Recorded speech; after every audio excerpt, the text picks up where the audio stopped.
Gold, trusted gold buyers. మీరు తాకట్టు పెట్టిన బంగారాన్ని విడిపించి ఈ రోజు ఉన్న మార్కెట్ ధరకు కొనబడను.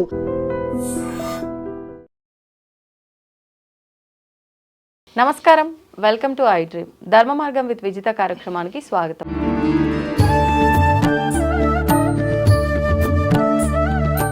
నమస్కారం అండి. నమస్కారం. గురుగారు, ఆషాఢ మాసంలో మన తెలంగాణలో బోనాల పండుగ అనేది చాలా చక్కగా జరుపుకుంటూ ఉంటాం. పోతురాజుల విన్యాసాలు, ఆడవాళ్ళంతా చక్కగా బోనాలు తీసుకొని అమ్మవారికి తీసుకెళ్ళి నివేదన చేయటము, ఇవన్నీ కూడా చాలా బాగుంటుంది. అసలు ఎందుకు ప్రత్యేకించి ఆషాఢ మాసంలోని ఈ బోనాల పండుగ? శ్రీ గురుభ్యో నమః. శ్రీ మహాగణాధిపతయ నమః. శ్రీ మహాసరస్వత్యై నమః. హరి ఓం శ్రీమాత్రే నమః. ముఖ్యంగా ఈ ఆషాఢ మాసంలో ప్రత్యేకంగా బోనాలు. మీకు ఇందాక ఒక విషయం చెప్పింది ఏంటంటే, దేవతలకి రాత్రి సమయం ప్రారంభమవుతుంది అని. అవును. అంటే రాక్షసాది శక్తులు ఎక్కువగా పెళ్లి వీచి పైకి వచ్చేటువంటి సమయాన్ని రాత్రి సమయం అంటాం. అందుకని రాత్రిపూట ఎక్కువగా మనము ఈ రాక్షసులు తిరుగుతుంటారని కొన్ని నియమాలు ఉన్నాయి, కొన్నిటికి మనం చేయకుండా. ఇప్పుడు సంధ్యావందనం కూడా 8 తర్వాత మనం చెయ్యం, 8 వరకే చేస్తాం. 8 తర్వాత ఇంకా రాత్రి సమయం అవుతుందని, ఈలోగానే రాక్షసులు రాకుండా సంధ్యావందనాది కార్యక్రమాలు నిర్వర్తిస్తుంటారు. అంటే రాక్షసులు సంచరించే సమయాన్ని నిలవరించాలి అంటే శక్తి కావాలి మనకి. మరి శక్తిని ఎలా పొందాలి? ఆరాధన వల్ల పొందాలి. ఆరాధన అంటే అనేక రకాలు ఉన్నాయి మార్గాలు. జపము, తపము, హోమము, అనేక రకాల మార్గాలు ఉంటాయి. కానీ ఇక్కడ మన ఆచారంలో ఏంటంటే బోనము, అది దాన్ని జాతర అని అంటారు. ఇంకో విషయంలో చెప్పాలంటే మరి ఏంటంటే ఇక్కడ వరకే చేస్తున్నారు, బయట వాళ్ళు ఎవరు చెయ్యారా ఇటువంటివి అని అంటే అక్కడ కూడా చేస్తారు. కానీ వాళ్ళు ఏం చెప్తారు అక్కడ అంటే ఘటోత్సవము, లేదా కుంభాభిషేకమనో, లేకపోతే తిరునాళ్ళని, లేదా పండుగ అని ఒక సింపుల్ లాంగ్వేజ్లో మాట్లాడుకునే పదార్థాలుగా చెప్తారు అక్కడ. మనం ఇక్కడ జాతర అని చూకుంటాం. మరి బోనం అంటే ఏంటమ్మా అంటే ఒక చెంబులో నీళ్లు, దానిలో వేప మండలు. వేప మండల వల్ల ఏంటంటే మనకు తెలిసినటువంటిది యాంటీబయోటిక్స్ లాంటివన్నీ ఉంటాయి. అది వేయటం వల్ల ఎటువంటివి కూడా ఆ గాలి వల్ల సోకినా కూడా మనకు ఆరోగ్యవంతమైన గాలి ఉంటుందని, తద్వారా మనకు ఉండేటువంటి ఏమన్నా వ్యాధులు రాకుండా ఉండాలని చేస్తాం. ఈ యొక్క వేపాకు మండలు కట్టుకోవటం వల్ల ముఖ్యంగా మన ఇంట్లోకి శుభాన్ని మనం రాణిస్తాం. అంటే శక్తి ఉండాలి అంటే వేపాకు మండలను పెట్టాలి. దుష్టశక్తులు రాకుండా ఉంటుంది. కానీ మనం పసుపు గౌరవం చేస్తాం. పసుపు గౌరవం చేసి పసుపుని మళ్ళీ రాసుకుంటారు ముఖానికి. అలా రాసుకోవటం వల్ల ఏంటంటే మనకు ఉండేటువంటి ఏమన్నా అవయోగం ఉన్నా, లేకపోతే చర్మ సంబంధమైన కానీ ఏమన్నా ఉన్నా కూడా, మన మీద ఎవరైనా దృష్టి పెట్టినా కూడా అవన్నీ తొలగిపోతాయని పసుపు రాసుకొని ఆడవాళ్ళంతా కూడా వంగడుకొని స్నానం చేయటం చేస్తుంటారు. అందుకని అమ్మవారు గౌరమ్మ నుంచే వచ్చింది. ఇది మీరు చూసే ఉంటారు. గౌరమ్మని గణపతి తయారు చేయడానికి కూడా కారణం అదే అని చెప్పి. అంటే ఇక్కడ కూడా ఏంటంటే బోనంలో చేసేటువంటిది అంటే శాకాహార భోజనంగా పెడుతున్నారు. ఇక్కడ బోనం అంటే భోజనం. అసలు అమ్మవారికి భోజనాన్ని బోనం అని పెట్టారు.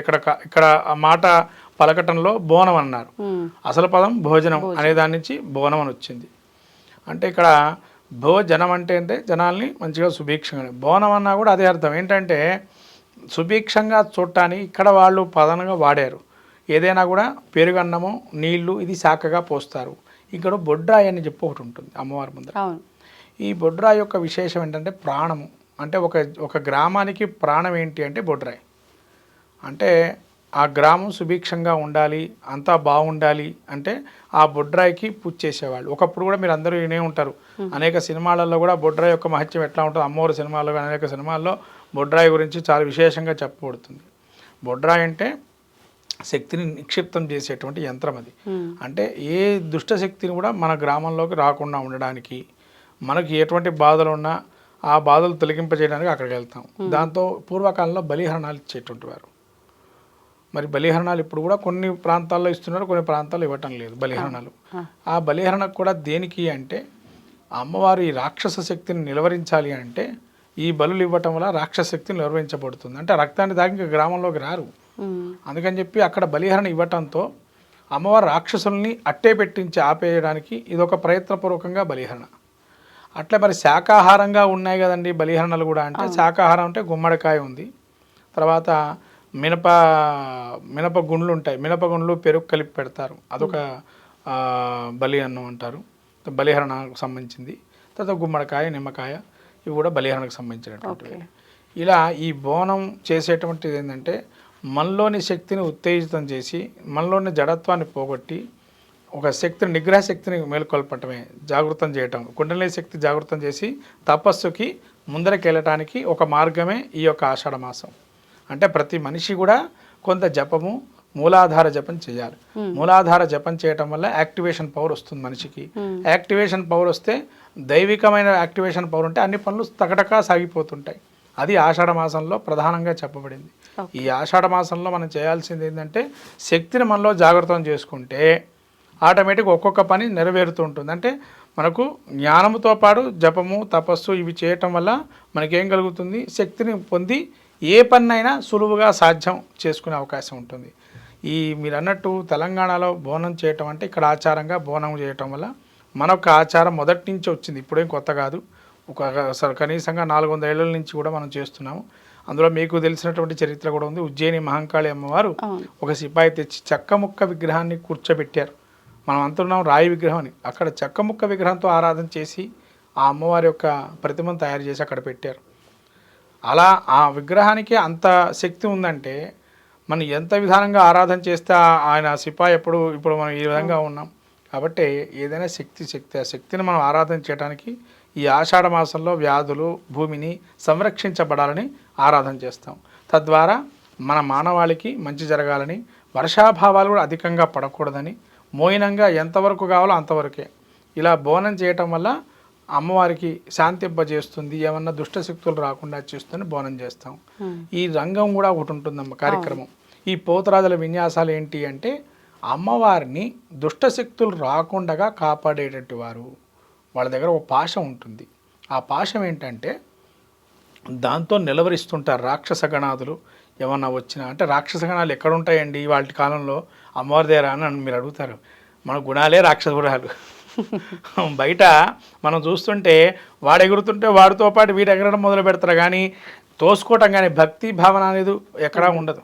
రెండోది ఏంటంటే ఆహారం, ప్రధానంగా ఆహారం అక్కడ తినేస్తే అక్కడ పడేస్తారు. ప్రసాదం ఇచ్చినా అంతే, బోనం చేసినా అంతే, శుభ్రత అనేది ఉండదు. అమ్మవారికి ఎంతో శుభ్రత కావాలి, ఇవన్నీ చేస్తారు. ఇంకోటి ఏంటంటే, పోతురాజు విన్యాసాలు ఏంటంటే, అమ్మవారు వీళ్ళు నిర్దేశించింది, వీళ్ళ శక్తిని ఇస్తుంది. వీళ్ళకి ఈ శక్తి ఇచ్చి వాళ్ళ భటులుగా చూసి వాళ్ళు సంరక్షించబడతారు. అమ్మవారి ఆహారాన్ని, అమ్మవారి యొక్క ఏదైతే దేవాలయ ప్రాంగణం కావచ్చు, ఊరు పొలిమేర వరకు ఆ రాక్షసాది గణాలు ఆ పసుపు రాసుకోవటం వల్ల భయానికి దేవతలు ఉన్నారని చెప్పి రాక్షసులు రాకుండా ఉంటారు. అందుకని పసుపు రాసేసుకుంటారు మొత్తం బాడీ అంతా వాళ్ళు.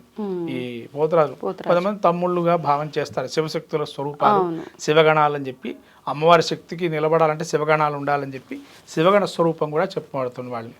అలా శివగణాలను కూడా చెప్పబడతారు. ఈ విధంగా వాళ్ళ శక్తిని నిర్దేశించి వాళ్ళు మేమున్నామని ఆ పోతురాజుల ద్వారా ఉద్దేశించి మనకు చెప్పబడుతుంది అనుకోండి. ఇక్కడ పోతురాజులు పెట్టింది కారణం ఏంటంటే, దైవిక శక్తి ఉందని వాళ్ళు మనకు నిర్దేశించి చూపిస్తున్నారు. మనం దేవం మానుష రూపేణ అంటాము. ఆ రూపంలో కూడా, మానుష రూపంలో కూడా మనకుండే భయాలు, ఆందోళనలు పోతాయని చెప్పి ఆ అమ్మవారే ఇటువంటి వారిని ఈ విధంగా నిర్దేశించి చూపిస్తుంది. తర్వాత జోగిని దేవతలు కూడా ఉంటారు కొంతమంది. ఇది మొత్తం కైంకర్యంగా దేవతా స్వరూపంగా కైంకర్యం ఇస్తారు. వాళ్ళు ఇంకా మళ్ళీ మామూలుగా మనలాగా వివాహాది శుభ కార్యక్రమాలు, వివాహాలను ఏం చేసుకోరు, అమ్మవారికి అంకితం చేస్తారు. వాళ్ళంతా కూడా అగ్నికుల క్షత్రియులు అంటారు వాళ్ళని. ఒకప్పుడు అగ్నికుల క్షత్రియులు అంటే ఎక్కువగా అంటే క్షత్రియ వంశం వాళ్ళు కొంతమంది ఉన్నారు. అటువంటి వారు దేవతా స్వరూపం ఉంటారు. కొంతమందికి ఎవరి శక్తి వాళ్ళది. ఇప్పుడు కాలంలో వాళ్ళు వీళ్ళని ఏం లేదు, అందరూ కూడా దేవతా ప్రీతికి వాళ్ళ శక్తి కొలది చేస్తున్నారు. కాబట్టి అలా చేయటం వల్ల శక్తిని నిక్షిప్తం చేసి, జాగృతం చేసి మనకు యాక్టివేషన్ పవర్ చుట్టూ గ్రామానికి, నగరానికి, మండలానికి, రాష్ట్రానికి సుభిక్షంగా ఆ యొక్క అమ్మవారి అనుగ్రహం ఉండాలని కోరుకుంటూ, ఆషాఢ మాసంలో ఇటువంటి శాఖాపరమైనటువంటి ఆహారాన్ని ఇచ్చి మనం అమ్మవారిని కొలుస్తున్నాం. కొన్ని రాష్ట్రాల్లో బలిహరణలు కూడా చేస్తున్నారు. ధన్యవాదాలు. నమస్కారం. అవుతూనే శివలింగం సరే దాన్ని అట్లా కప్పేసేయండి, చూపించదండి. Krishna is there.